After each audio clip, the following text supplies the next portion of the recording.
बिस्मिल्लाहिर्रहमानिर्रहीम अस्सलाम वालेकुम जी। तुस देखने वाले को तुस अपने फेसबुक और यूट्यूब चैनल रोज द हाल में चाहते हैं हर कदे आओ खुशामदीद। और तुस पता जी असि अपनी मादरी जुबान हिंद को भी गल करते हैं और हजारा डबियन की गल करते हैं। तुस पता है गुज़िश्ता चंद व्लॉग के अंदर असा एक जड़ा माली बेजाबतगी दा एक बड़ा तारीख का सब तो बड़ा स्कैंडल आके नो हजारा डबियन की हद तक उस सामने आदे आसा तमाम तर सबूत तुसां सामने रखे आसे। उस तो बाद बड़ी हलचल हुई विफाकी सतह ते भी इमरान खान तक गल पहुंची। इमरान खान देश तक के मौके पे और बड़ा अहम डेवलपमेंट इस पे सामने आई है। वो ये आई है कि जो अकाउंटेंट जनरल खैबर पख्तूनख्वा से उन्हें ट्रांसफर कर छुड़े और ये एजी ऑफिस ही आसिया जिन्हें सुने तमाम तर जो सबूत आसे वो दिते और दसिया कि केपी विच किस हद तक करप्शन हो रही है और किस हद तक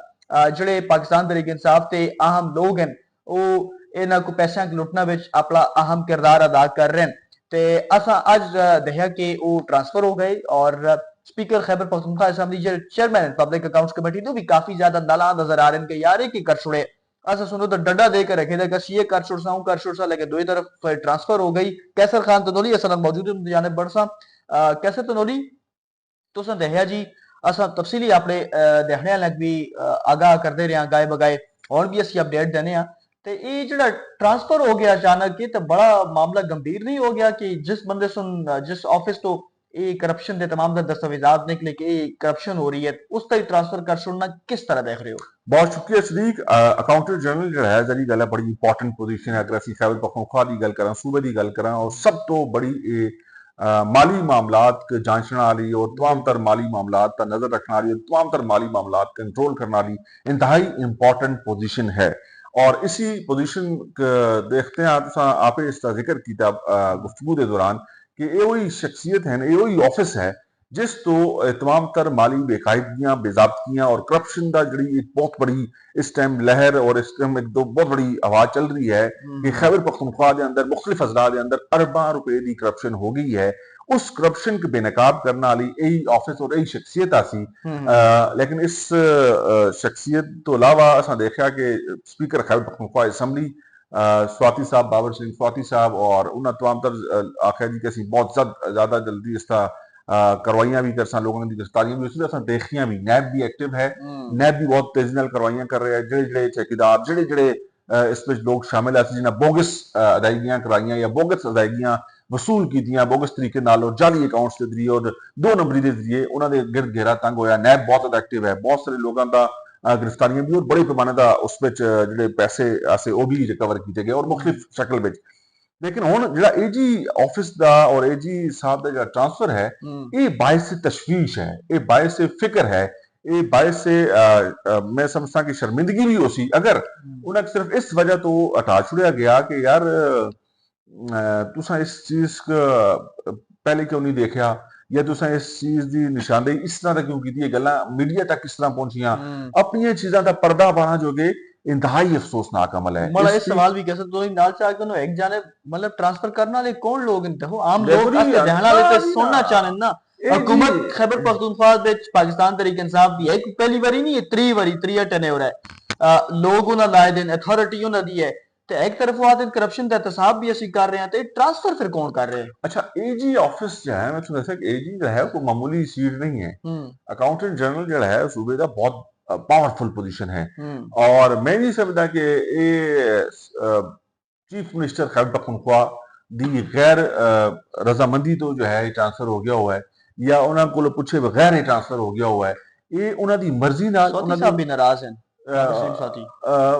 देखो जी ये मैं दसिया ना कि करप्शन सूबे के अंदर जी हो रही है वो सिर्फ 2-4 साल की नहीं है, पिछले 15 साल या 12-13 साल की करप्शन है उस करप्शन का बाजार गर्म रहा और स्टिल और इसमें जेड़े जेड़े चीफ मिनिस्टर शामिल है चाहे वो परवेज खटक सा चाहे वो महमूद खान सा और चाहे वो अली अमीन गंडापुर है असन पता है असन को इतलात आंदियां ने कि किस तरह करप्शन होती है और किस तरह मामला चलते हैं। ते अगर ये ट्रांसफर हो गया और सिर्फ इस बुनियाद का हो गया है और इसकी बाज पुलिस होनी चाहिए है कि इस पर कौन जिम्मेदार है। मैं नहीं समझता कि चीफ मिनिस्टर की गैर मर्जी तो गैर मर्जी तो ट्रांसफर हुआ है और अगर ये विफाक तो कोई ऑर्डर गया है वफाकी हुकूमत को फैसला किया है लेकिन फिर वही गल है कि मुड़ के सूबाई हुकूमत का मामला है और मामले पे तो खाल जुलते विफाक कौन होता है ये सूबाई हुकूमत की मर्जी तो बगैर नहीं हो सकता। ਤੇ ਇਸ ਦੀ ਵੀ ਤਹਿਕੀਕਾਤ ਹੋਣੀ ਚਾਹੀਦੀ। ਲੇਕਿਨ ਦੂਸਰੀ ਤਰਫ ਇਸ ਕਰਪਸ਼ਨ ਦੇ ਮਾਮਲੇ ਦੇ ਅੰਦਰ ਜਿਹੜਾ ਕਰਪਸ਼ਨ ਦਾ ਤਕਰੀਬਨ 56 ਅਰਬ ਰੁਪਏ ਦੀ ਕਰਪਸ਼ਨ ਹਾਲਾਂ ਤੱਕ ਜ਼ਾਹਿਰ ਹੋਈ ਹੈ, ਉਸ ਵਿੱਚ ਨੈਬ ਬਹੁਤ ਐਕਟਿਵ ਹੈ, ਨੈਬ ਬਹੁਤ ਤੇਜ਼ੀ ਨਾਲ ਕਾਰਵਾਈਆਂ ਕਰ ਰਹੀ ਹੈ, ਨੈਬ ਲੋਕਾਂ ਨੂੰ ਚਾਹ ਵੀ ਰਹੀ ਹੈ ਔਰ ਅਸੀਂ ਇਹ ਉਮੀਦ ਕਰਦੇ ਹਾਂ ਕਿ ਇਹਨਾਂ ਲੋਕਾਂ ਕੋਲ ਇਹ ਸਾਰਾ ਪੈਸਾ ਰਿਕਵਰ ਹੋ ਸੀ ਔਰ ਹਕੂਮਤ ਖੈबर पख्तूनख्वा ਦੇ ਅਕਾਊਂਟ ਵਿੱਚ ਜੁੜ ਸੀ ਔਰ ਹਕੂਮਤ ਖੈबर पख्तूनख्वा ਇਹ ਸਾਰੇ ਪੈਸੇ ਔਰ ਮਜ਼ੀਦ ਜਿਹੜੇ ਲੋਕ ਇਸ ਵਿੱਚ ਸ਼ਾਮਲ ਸੀ ਉਹਨਾਂ ਦੀ ਗ੍ਰਿਫਤਾਰੀਆਂ ਵੀ ਕਰ ਸੀ ਔਰ ਜਿਹੜਾ ਪੈਸਾ ਰਿਕਵਰ ਹੋ ਸੀ ਉਹਨਾਂ ਜ਼ਿਲ੍ਹਿਆਂ ਨੂੰ ਮਿਲ ਸੀ ਔਰ ਉਸ ਦੀ ਬਿਲਕੁਲ ਜਿਹੜਾ ਹੈ ਨਾ ਸਾਫ਼ ਔਰ ਸ਼ਫਾਫ ਤਰੀਕੇ ਨਾਲ ਉਸ ਦੀ ਤਕਸੀਮ ਹੋ ਸੀ ਔਰ ਉਸ ਲੋਕਾਂ ਜਿਹੜਾ ਸੂਬੇ ਦੇ ਔਰ ਜਿਹੜੇ ਜ਼ਿਲ੍ਹਿਆਂ ਦੇ ਕੰਮ ਹਨ ਉਹ ਸਨ। ਤੇ ਇਸ ਸੋਚ ਨਾਲ ਔਰ ਇਸ ਨੀਅਤ ਨਾਲ ਅਗਰ ਚੀਜ਼ਾਂ ਅੱਗੇ ਵੱਧ ਸਨ ਤੇ ਸਿਲਸਿਲੇ ਬਿਹਤਰ ਹੋ ਆਪਦੇ ਲੇਕਿਨ ਅਗਰ ਇਸ ਤਰ੍ਹਾਂ ਹੋ ਸੀ ਕਿ ਜਿਹੜਾ ਨਿਸ਼ਾਨਦੇਹੀ ਕਰਨ ਵਾਲਾ ਹੈ ਜਿਹੜਾ ਉਸ ਵਿੱਚ ਕੋਈ ਬਿਹਤਰੀ ਚਾਹੁੰਦਾ ਹੈ, ਅਗਰ ਉਸ ਤੇ ਟ੍ਰਾਂਸਫਰ ਜੁੜ ਸੀ ਜਾਂ ਉਸ ਤੋਂ ਕੋਈ ਪ੍ਰੈਸ਼ਰਾਈਜ਼ ਕੀਤਾ ਜੁੜ ਸੀ ਜਾਂ ਉਸ ਤੋਂ ਧਮਕਾਇਆ ਡਰਾਇਆ ਜੁੜ ਸੀ ਤੇ ਫਿਰ ਚੀਜ਼ਾਂ ਬਿਹਤਰ ਨਹੀਂ ਹੋ ਆਪਦੀਆਂ। ਬਾਜ਼ੀ ਵਿੱਚ ਇਹ ਸਭ ਕੁਝ ਹੁੰਦਾ ਰਿਹਾ ਹੁਣ ਵੀ ਇਸ ਟ੍ਰਾਂਸਫਰ ਨੂੰ ਦੇਖ ਕੇ ਜਾਂ ਇਸ ਟ੍ਰਾਂਸਫਰ ਦੇ ਖਬਰ ਸਾਹਮਣੇ ਆਉਣ ਤੋਂ ਬਾਅਦ ਇਹੀ ਲੱਗਦਾ ਹੈ ਕਿ ਸ਼ਾयद हुकूमत ही नहीं चाहती कि इस विच मजीद कोई चीज़ां खुल के सामने आउन या मजीद कोई चीज़ां जिहड़ियां हैं हुकूमत के खिलाफ चलन। फिर तो यही है ना, कह सकता हूं जैसे असा या आम बंदा यही समझ सी कि यार केपी हुकूमत विच एक तरफ जियां दा ना रहे कि असि तब्दीली आण असी एहतसाब करदे हां, असि ते इंसाफ वाले लोग अस्तना ही इंसाफ तो पार्टी रही है तो दूई जाने भी तमाम तर मामलात होना तो ये तो बड़ा मामलात मजीद खराबी की तरफ जियां फिर असि बार बार जिक्र करदे होने कि ये दोयां तो बेहतर हो के दसन कि असि अपना मिसाली सूबा बनाया, असें मिसाली काम कीते दोयां सूबा मेरा तो सब तो बड़ा इख्तलाफ ही पाकिस्तान तरीके इंसाफ की सूबाई हुकूमत नाल ये है या पाकिस्तान तरीके इंसाफ के जिम्मेदारां नाल ये है मेरा जाती इख्तलाफ कि इन्हां दे कोल और फेल विच बड़ा तजाद है। ये आखते कुछ न करदे कुछ ये आखते कुछ न करदे कुछ इन्हां दा सामने कुछ है जाहिर कुछ है और बातिन कुछ है। इन्हां दे मामलात ही इतने अजीबो गरीब हैं असां इन्हां दी शक्लां नाल इन्हां दी शख्सियत नाल कोई असां नाल कोई मसला नहीं है। असां इन्हां दे मामलात नाल इनदे कमां नाल इनदे तौर और तरीके नाल फर्क है ਜਿਹੜਾ ਇਹਨਾਂ ਦਾ ਹੈ। ਅਸਾਂ ਕੁਰਾਨ ਨਾਲ ਮਸਾਇਲ ਹਨ ਅਸੀਂ ਆਖਦੇ ਹਾਂ ਕਿ ਤੁਸੀਂ ਬਾਕੀ ਕੋਈ ਫਰਿਸ਼ਤੇ ਨਹੀਂ ਹਨ ਜਾਂ ਅਸੀਂ ਆਖਾਂਗੇ ਮੁਸਲਿਮ ਲੀਗ ਨੂਨ ਵਾਲੇ ਜਾਂ ਪਾਕਿਸਤਾਨ ਪੀਪਲਸ ਪਾਰਟੀ ਵਾਲੇ ਜਾਂ ਬਾਕੀ ਸਿਆਸੀ ਜਮਾਤ ਵਾਲੇ ਬੜੇ ਫਰਿਸ਼ਤੇ ਨੇ ਉਹਨਾਂ ਬਹੁਤ ਅੱਛੇ ਕੰਮ ਦੇਖੋ ਲੇਕਿन मैं तो तुम इस पे कमेंट लाजमी करो एक तो मैं एक नाज़रीन भी सुनो जी जरूर सुनाओ। जो नवाज शरीफ ने जिस तरह आर्मी चीफ को और आईएसआई चीफ को हिट किया, क्या पाकिस्तान के आर्मी चीफ और आईएसआई चीफ को आप हिट कर रहे हैं और फौज को कह रहे हैं कि इनके खिलाफ बगावत करो, तो क्या समझते हैं आप ये गद्दारी है? गद्दारी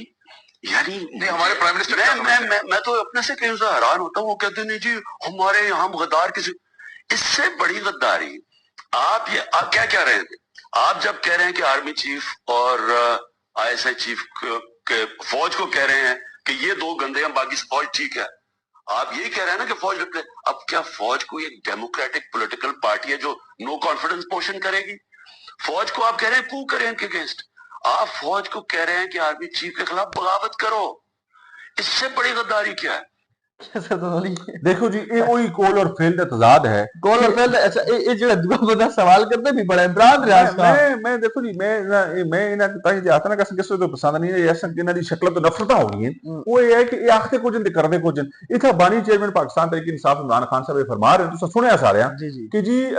फौज दे चीफ के खिलाफ या डीजीआई आईएसआई के खिलाफ अगर उस टाइम मियां साहब या उन्होंने जमात में कोई आखता सा कि बगावत करो अपनी फौज को इन्हां दे खिलाफ तुसी जिहड़ा है ना इन्हां तुसी ना मनो इन्हां दी ना मनो तुसी बगावत करो ते उस टाइम बानी चेयरमैन पाकिस्तान तरीके इंसाफ इमरान खान साहब आखते थे ये गद्दारी नहीं है ये संगीन गद्दारी है इन्हें तो संगीन गद्दारी के मुकदमा दर्ज होने चाहिए ते यही सारे काम बानी चेयरमैन पाकिस्तान तरीके इंसाफ शुरू करके दे और आज तक कर रहे हैं आज तक ये सारे मामलात होंगे ते संगीन गद्दारी का मुकदमा ते तुसां तो भी बनदे तुसी अपनी आखिरी गल है मैं नहीं आखता ते जेड़ा एक नाल बैठे दा बड़ा जेड़ा है ना चैंपियन साफत दा ਉਹ ਅੱਜ ਕੱਲ ਉਹ ਵੀ ਇਹੀ ਕੰਮ ਕਰ ਰਿਹਾ ਬਾਹਰ ਬੈਠ ਕੇ ਜੀ ਉਹ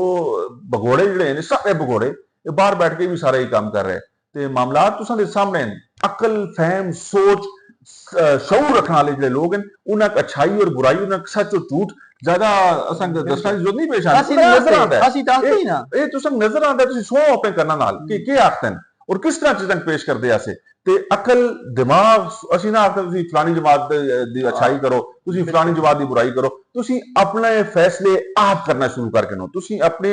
दिमाग अपनी अकल अपनी सोच अपने शऊर नाल चीज़ां सोचना करना शुरू कर छुना तुसां अच्छाई और बुराई वाजह हो जुलसी तुसां अच्छा और बुरा वाजह हो जुलसी तुसां फैसले करने आसान हो जुलसन ते आपा जो भी फैसले करो कसर जोगे ना करो कसर पीछे लग के नारे ना मारो वो आ गया तो ये हो जाएगा तो वो आ गया तो ये हो जाएगा कुछ भी नहीं होगा इस वजह से तुसी अपने मामलात को सुधारो अपने मामलात को ठीक करो ते पाकिस्तान बहुत बेहतरीन टकरता है पाकिस्तान के मामलात जिन्हें संभालने उन्हें संभाले दिन वही संभाल सुन तो वही सुख महफूज बना सुन वही महफूज बनाया है तो इस वजह से इतनी फिक्रमंद होने की जरूरत नहीं है चाहे वो बाहर बैठे चैंपियन है चाहे इतना कोई वो चैंपियन बने फिर दिन ये तुसकी फिक्र नहीं है ये तुसके मामलात नहीं है जिन्हें देन वो कर सुन तुसी अगर वफादार हो तुसी इस मुल्क का लॉयल हो तो तुसी सिर्फ अपनी लॉयल्टी विच इतना करो कि इस मुल्क जो कि अच्छाई करते चलो बुराई या बुरा मत करो पॉजिटिव चीजें करो बस तुस इतना इतना कंट्रीब्यूशन काफी है कैसे तो बहुत शुक्रिया लेकिन तुस देखने वाले आम बंदे ने लसी मुखातिब आम बंदे हस्ते तुस ता मुल्क है तुस याते हो असि मुहिब वतन असि किसी ते सर्टिफिकेट ना सी देना ले कौन मुल्क नाल मोहब्बत याद रखो बिल्कुल मैं तुम कसा शख्सियत नाल ना आता वतन नाल मोहब्बत जो है वो ईमान दा हिस्सा है अगर तुसका ईमान मुकम्मल नहीं अगर तुसी इस विटनी नाल इस मुल्क नाल मोहब्बत नहीं करदे और इस इदारे नाल और इस रियासत के फैसले रियासत का सरबराह करता है याद रखो और एक कुरान और शरई हुक्म है कि रियासत का सरबराह जो भी फैसला करसी वही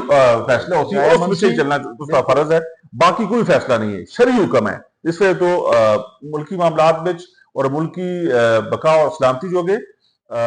ईमान का हिस्सा जो है ना इस मुल्क में मोहब्बत उस मोहब्बत को जरूर कायम रखो बिल्कुल जी अस मुल्क अपने पाकिस्तान अपने पाकिस्तान दी जेहड़ी फौज है वो किसती वो भी असा दी है असी अगर फौज के खिलाफ या मुल्क के खिलाफ गल करसा तो उसको असी किस तरह हम वतन है ये सारी गल असी ना करते हैं तुसा खुद सुने अपने कन्न नाल सुनिया कि ये इमरान खान साहब वही इमरान खान साहब है वही इमरान रियाज साहब हैं जेडे आउण के कर रहे हैं ते जेडे इस पे पहले के गल्लां कर रहे हैं असा नहीं आया तुम खुद इन्हां दी दोबारा भी सुन के नो जुल के ना के कुछ आहे ये सवाल असी तुसा दा छोड़ दें कि तुसी इस हवाले नाल अपनी क्या राय रखते हो इनदे पहले वाले बयानात ते आने वाले जेडे तमाम तर बयानात हैं ते इसी दे नाल मुक और कैसर खान तो थोड़ी इजाजत तो पहले एक बार फिर तुसा के गुजारिश कर सके अस्ते YouTube चैनल को सब्सक्राइब कर शो और Facebook पेज को लाइक फॉलो और शेयर जरूर करो अल्लाह हाफिज पाकिस्तान जिंदाबाद।